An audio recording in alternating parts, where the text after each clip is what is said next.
ओम श्री गणेशाय नमः। ओम श्री गणेशाय नमः। ओम श्री गणेशाय नमः। ओम नमो भगवते वासुदेवाय नमः। ओम नमो भगवते वासुदेवाय नमः। ओम नमो भगवते वासुदेवाय नमः। ओम श्री साईनाथाय नमः। ओम श्री साईनाथाय नमः। ओम श्री साईनाथाय नमः। देव्य सज्जनों, साथियों, दोस्तों, भक्तों, सभी को नमस्कार। आज सुनाने जा रहे हैं श्री साईं ध्यान योग द्वारा प्रस्तुत श्रीमद् भागवत महापुराण कथा स्कंद 5 का 14वां अध्याय।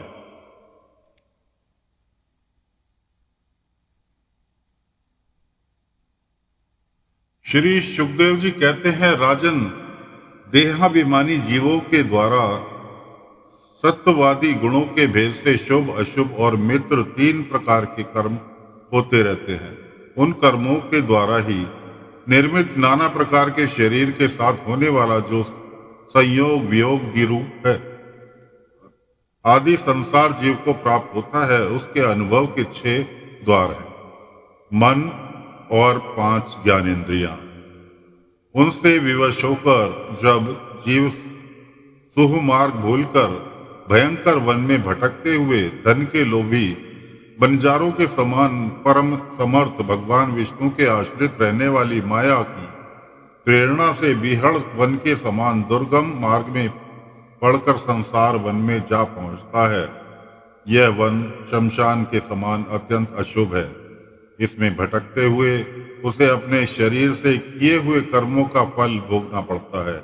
यहाँ अनेकों विघ्नों के कारण उसे अपने व्यापार में सफलता भी नहीं मिलती, तो भी वह उसके श्रम को शांत करने वाले श्री हरि एवं गुरुदेव चरण बिंद मकरंद मधुकर के रसिक भक्त भ्रमरों के मार्ग अनुसरण नहीं करता। इस संसार वन में मन सहित 6 इंद्रियां ही अपने कर्मों की दृष्टि से डाकुओं के समान है। पुरुष बहुत सा कष्ट उठाकर जो धन कमाता है उसका उपयोग धर्म में होना चाहिए। वही धर्म यदि साक्षात भगवान परम पुरुष की आराधना के रूप में होता है तो उसे परलोक में निःश्रेयस का हेतु बतलाया गया है। किंतु जिस मनुष्य का बुद्धि रूप सारथी विवेकहीन होता है और मन वश में नहीं होता, उसके उस धर्म उपयोगी धन को ये मान सहित 6 इंद्रियां देखना, स्पर्श करना, सुनना, स्वाद लेना, सूंघना, संकल्प विकल्प करना और निश्चय करना, इन वृत्तियों के द्वारा गृहस्योचित विषय भोगों में फंसकर उसी प्रकार लूट लेती हैं जिस प्रकार बेईमान मुखिया का अनुगमन करने वाले एवं असावधान बंजारों के दल का धन चोर डाकू लूट ले जाते हैं। यही नहीं, उस संसार वन में रहने वाले उसके कुटुंबी भी जो नाम से तो स्त्री पुरुष पुत्र आदि कहे जाते हैं, किंतु कर्म जिनके साक्षात भेड़ियों और गिदड़ों के समान होते हैं, उस अर्थलोलुप कुटुंबी के धन को उसकी इच्छा न रहने पर भी उसके देखते देखते इस प्रकार छीन ले जाते हैं जैसे भेड़िए गडरिये से सुरक्षित भेड़ों को उठा ले जाते हैं। इस प्रकार यदि किसी खेत के बीजों को अग्नि द्वारा जला न दिया गया हो तो प्रतिवर्ष जोतने पर ही खेती का समय आने पर वह फिर झाड़ झंकाड़ लता और तृण आदि से गहन हो जाता है। उसी प्रकार यह गृहस्थ आश्रम भी कर्म भूमि है। इसमें भी कर्मों का सर्वथा उच्छेद कभी नहीं होता, क्योंकि यह घर कामनाओं की पिटारी है। उन गृहस्थाश्रम में आसक्त हुए व्यक्ति के धन रूप बाहरी प्राणों को डांस और मच्छरों के समान नीच पुरुषों से तथा टिड्डी पक्षी चोर चूहे आदि से क्षति पहुंचती रहती है। कभी इस मार्ग में भटकते भटकते वह अविद्या कामना कर्मों से कलुपित हुए अपने चित्त में दृष्टि दोष के कारण इस मर्त्य लोक को, जो गंधर्व नगर के समान असत्य है, सत्य समझने लगता है।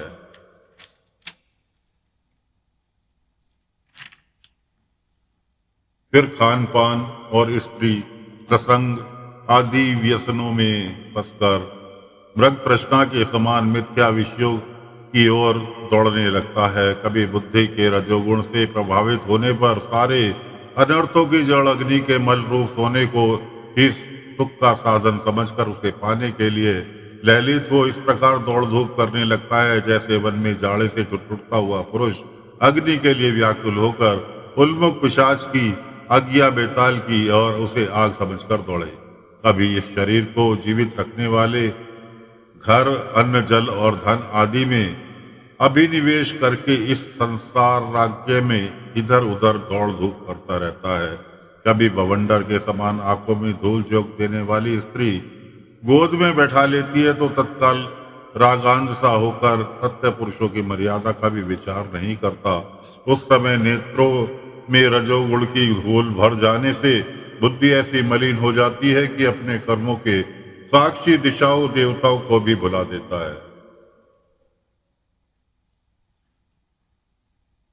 कभी अपने आप ही एक आध बार विषयों का मिथ्या तत्व जान लेने पर अनादिकाल से देह में आत्म बुद्धि रहने से विवेक बुद्धि नष्ट हो जाने के कारण उस मरुमरी का तुल्य विषयों की ओर फिर दौड़ने लगता है। कभी प्रत्यक्ष शब्द करने वाले उल्लू के समान शत्रुओं की और परोक्ष रूप से बोलने वाले झींगरों के समान राजा की अति कठोर एवं दिल को टहला देने वाली डरावनी डांट डपट से इसके कान और मन को बड़ी व्यथा होती है। पूर्वतः क्षीण हो जाने पर यह जीवित ही मुर्दे के समान हो जाता है और जो कासस्कर एवं काकरतुंड आदि जहरीले फलों वाले पाप वृक्षों इसी प्रकार की दूषित लताओं और विषैले कुओं के समान है तथा जिनका धन इस लोक और परलोक के दोनों ही काम में नहीं आता और जो जीते हुए भी मुर्दे के समान है, उन कृपण पुरुषों का आश्रय लेता है। कभी आसत पुरुषों के संगम से बुद्धि बिगड़ जाने के कारण सूखी नदी में गिरकर दुखी होने के समान इस लोक और परलोक में दुख देने वाले पाखंड में फंस जाता है। अब दूसरों को सताने से उसे अन्न भी नहीं मिलता, तब वह अपने सगे पिता पुत्रों को अथवा पिता या पुत्र आदि का एक तिनका भी जिनके पास देखता है उसको फाड़ खाने के लिए तैयार हो जाता है। कभी दाना दबानल के समान प्रिय विषयों से शून्य एवं परिणाम में दुख में घर से पहुंचता है तो वहां इष्ट जनों के वियोग आदि से उसके शोक की आग भड़क उठती है। उसके संतप्त होकर वह बहुत ही खिन्न होने लगता है। कभी काल के समान भयंकर राजकुल रूप राक्षस इसके परम प्रिय धन प्राणों को हर लेता है तो वह यह मरे हुए के समान निर्जीव हो जाता है। कभी मनोरथ के पदार्थों के समान अत्यंत असत्य पितामह आदि संबंधों का सत्य समझकर उसके सहवास के स्वप्न के समान क्षणिक सुख का अनुभव करता है। गृहस्थाश्रम के लिए जिस कर्म विधि का महान विस्तार किया गया है उसका अनुष्ठान किसी पर्वत की कड़ी चढ़ाई के समान ही है। लोगों को उस ओर प्रवृत्त देखकर उनकी देखा देखी जब यह भी उसे पूरा करने का प्रयत्न करता है तब तरह तरह की कठिनाइयों से कलेशित होकर काटे हुए कंकड़ों से भरी भूमि में पहुंचे हुए व्यक्ति के समान दुखी हो जाता है। कभी पेट की असहाय ज्वाला से अधीर होकर अपने कुटुंब पर ही बिगड़ने लगता है। फिर जब निद्रा रूप अजगर के चंगुल में फंस जाता है तब अज्ञान रूप घोर अंधकार में डूबकर सूने वन में फेंके हुए मुर्दे के समान सोया पड़ा रहता है। उस समय इसे किसी बात की सुधि नहीं रहती।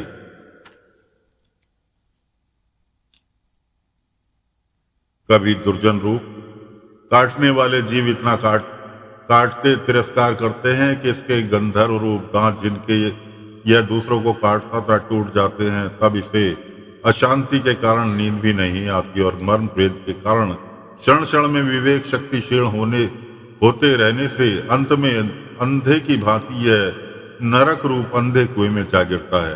कभी विषय सुख रूप मधुकर्णों से ढूंढते ढूंढते जब यह लुक छिपकर पर स्त्री या पर धन को उड़ाना चाहता है तब इसके स्वामी या राजा के हाथ से मारा जाकर ऐसे नरक में जा गिरता है जिसका और छोर नहीं है। इसी से ऐसा कहते हैं कि प्रवृत्ति मार्ग में रहकर किए हुए लौकिक और वैदिक दोनों ही प्रकार के कर्म जीव को संसार की ही प्राप्ति कराने वाले हैं। यदि किसी प्रकार राजा आदि के बंधन से छूट भी गया तो अन्याय से अपहरण किए हुए उस स्त्री और धन को देवदत्त नाम का कोई दूसरा व्यक्ति छीन लेता है और उसी विष्णु मित्र नाम का कोई तीसरा व्यक्ति झटक लेता है। इस प्रकार वे भोग एक पुरुष से दूसरे पुरुष के पास जाते रहते हैं, एक स्थान पर नहीं ठहरते। कभी कभी शीत और वायु आदि अनेकों अधिवैदैविक, अधिभौतिक, आध्यात्मिक दुख की स्थितियों के निवारण करने में समर्थ न होने पर यह अपार चिंताओं के कारण उदास हो जाता है। कभी परस्पर लेन देन का व्यवहार करते समय किसी दूसरों का थोड़ा सा दमड़ी भर अथवा इससे भी कम धन चुरा लेता है तो इसे बेईमानी के कारण उससे वैर ठान जाता है। राजन, इस मार्ग में पूर्वक विघ्नों अतिरिक्त सुख दुख ताग राग देश भय अभिमान प्रमाद उन्माद शोक मोह लोभ मात्र से ईर्षा अपमान शुभता पिपासा आदि व्याधि जन्म जरा मृत्यु और भी अनेक विघ्न हैं। इस विघ्न बहुल मार्ग में इस प्रकार भटकता हुआ यह जीव किसी समय देव माया रूपनी स्त्री के बाहुपाश में पड़कर विवेकहीन हो जाता है। तब उसी के लिए विरह भवन आदि बनवाने की चिंता में ग्रस्त रहता है तथा उसी के आश्रित रहने वाले पुत्र पुत्री अन्याय स्त्रियों के मीठे मीठे बोल चितवन और चेष्टाओं में आसक्त होकर उन्हीं में चित फंस जाने से वह इंद्रियों का दास अपार अंधकार में नरकों में गिरता है। काल चक्र साक्षात भगवान विष्णु का आयुध है। वह परमाणु से लेकर दीपार्धन पर्यंत क्षण घटी आदि अवयवों से युक्त है। वह निरंतर सावधान रहकर घूमता रहता है। जल्दी जल्दी बदलने वाली बाल्य यौवन आदि अवस्थाएं ही उसका वेग है। उसके द्वारा वह ब्रह्मा से लेकर शुद्राति शुक्त तर्ण पर्यंत सभी भूतों का निरंतर संहार करता रहता है। कोई भी उसकी गति में बाधा नहीं डाल सकता। उससे भय मानकर भी जिनका यह काल चक्र निज आयुध है, उन साक्षात भगवान यज्ञ पुरुष की आराधना छोड़कर यह मंदमती मनुष्य पाखंडियों के चक्कर में पड़कर उनके कंक गिद्ध बगला और बटेर समान आर्य शास्त्र बहिकृष्ण देवताओं का आश्रय लेता है, जिनका केवल वेदबाह्य अप्रमाणिक आगमनों से उल्लेख किया है। पाखंडी तो स्वयं ही धोखे में है। जब यह उनकी उगाई में आकर दुखी होता है तब ब्राह्मणों की शरण लेता है, किंतु उपनयन संस्कार के अनंतर श्रोत्र स्मार्थ कर्मों से भगवान यज्ञ पुरुष की आराधना करना आदि जो उनका शास्त्रोक्त आचार है वह इसे अच्छा नहीं लगता। इसलिए वेदोक्त आचार के अनुकूल अपने में शुद्ध न होने के कारण यह कर्म शून्य शूद्र कुल में प्रवेश करता है, जिसका स्वभाव वानरों के समान केवल कुटुंब पोषण और स्त्री सेवन करना ही है। यहाँ बिना रोक टोक स्वच्छंद विहार करने से इसकी बुद्धि अत्यंत दीन हो जाती है और एक दूसरे का मुख देखना आदि विषय में भोगों में फंसकर इसे अपने मृत्यु काल भी स्मरण नहीं होता। वृक्षों के समान जिनका लौकिक सुख ही फल है, उन घरों में ही सुख मानकर वानरों की भांति स्त्री पुत्र आदि आसक्त होकर यह अपना सारा समय नैथुन आदि विषय भागों में ही बिता देता है। इस प्रकार प्रवृत्ति मार्ग में पड़कर सुख भोगता हुआ यह जीव रोग रूपी गिरी गुहा में बसकर अपने रहने वाले मृत्यु रूप हाथी से डरता रहता है। कभी शीत वायु आदि अनेक प्रकार के अधिदैविक अधिभौतिक और आध्यात्मिक दुखों की निवृत्ति करने में जब असफल हो जाता है तब उस समय अपार विषयों की चिंता से यह खिन्न हो उठता है। कभी आपस में क्रय विक्रय आदि व्यापार करने पर बहुत कंजूसी करने से इसे थोड़ा सा धन हाथ लग जाता है। कभी धन नष्ट हो जाने से जब इसके पास सोने बैठने और खाने आदि की कोई सामग्री नहीं रहती तब अपने अभिष्ट भोग न मिलने से यह उन्हें चोरी आदि से बुरे उपाय से पाने का निश्चय करता है। इससे इसे जहां तहां दूसरों के हाथ से बहुत अपमानित होना पड़ता है। इस प्रकार धन की आसक्ति से परस्पर वैर भाव पड़ जाने पर भी यह अपनी पूर्व वासनाओं से विवश होकर आपस में विवाह आदि संबंध करता है और छोड़ता रहता है। इस संसार मार्ग में चलने वाला यह जीव अनेक प्रकार के कलेश और विघ्न बाधाओं से बंधित होने पर भी मार्ग में जिस पर जहां आपत्ति आती है अथवा जो कोई मर जाता है उसे वहां जहां का तहां छोड़ देता है। तथा नए जन्मे हुए का साथ लगाता है। कभी किसी के लिए शोक करता है, किसी का दुख देखकर मूर्छित हो जाता है, किसी के वियोग होने के आशंका से भयभीत हो उठता है, किसी से झगड़ने लगता है, कोई आपत्ति आती है तो रोने चिल्लाने लगता है,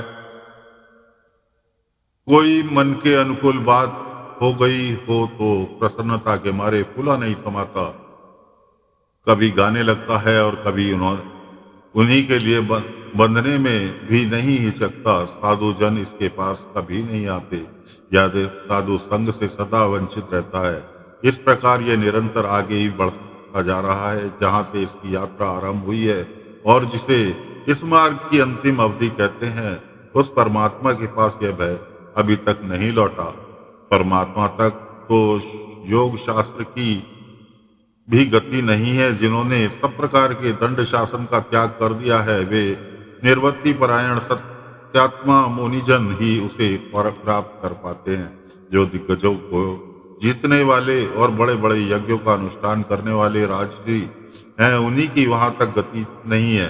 वे संग्राम भूमि में शत्रुओं का सामना करके केवल प्राण परित्याग ही करते हैं तथा जिन्हें यह मेरी है ऐसा अभिमान करके वह ठाना है, उस पृथ्वी में ही अपना शरीर छोड़कर स्वयं पर लोग चले जाते हैं। इस संसार में वे पार नहीं होते। अपने पुण्य कर्म रूप लता का आश्रय लेकर यदि किसी प्रकार जीव इन आपत्तियों से अथवा नरक से छुटकारा पा भी जाता है तो भी इसी प्रकार संसार मार्ग में भटकता हुआ इस जन समुदाय में मिल जाता है।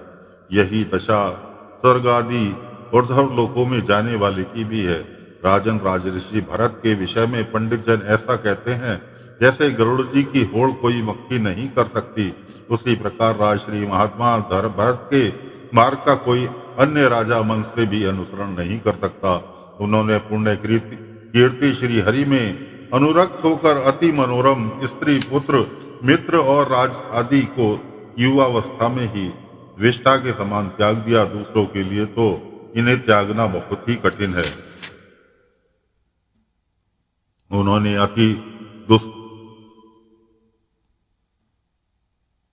अति दुस्सज्ज पृथ्वी पुत्र स्वजन संपत्ति और स्त्री का तथा जिनके लिए बड़े बड़े देवता भी ललित रहते हैं, किंतु जो स्वयं उनकी दया दृष्टि के लिए उन पर दृष्टिपात करती रहती थी, उस लक्ष्मी की भी लेश मात्र इच्छा नहीं कि यह सब उनके लिए उचित ही था, क्योंकि जिन महानुभव का चित्त भगवान मधुसूदन की सेवा में अनुरक्त हो गया है, उनकी दृष्टि में मोक्ष पद भी अत्यंत तुच्छ है। उन्होंने मृग शरीर छोड़ने की इच्छा होने पर उच्च स्वर से कहा था कि धर्म की रक्षा करने वाले, धर्म अनुष्ठानों में निपुण, योगम्य, सांध्य के प्रतिपाद, प्रकृति के अधीश्वर, यज्ञ मूर्ति, सर्वात्यामी श्री हरि को नमस्कार है।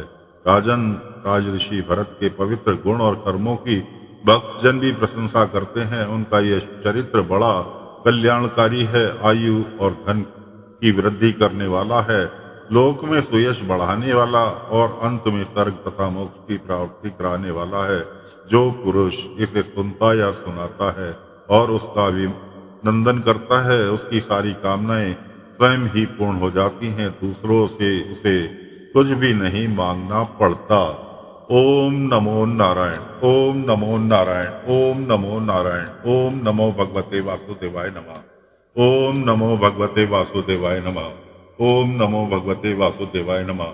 तो साथियों, ये 14वां अध्याय स्कंद 5 का यहाँ पर समाप्त होता है। अगले भाग में फिर नया अध्याय लेकर हाजिर होंगे। आज्ञा चाहते हैं, कथा को यहीं पर विराम देते हैं। ओम नमो भगवते वासुदेवाय नमः, ओम नमो भगवते वासुदेवाय नमः, ओम नमो भगवते वासुदेवाय नमः।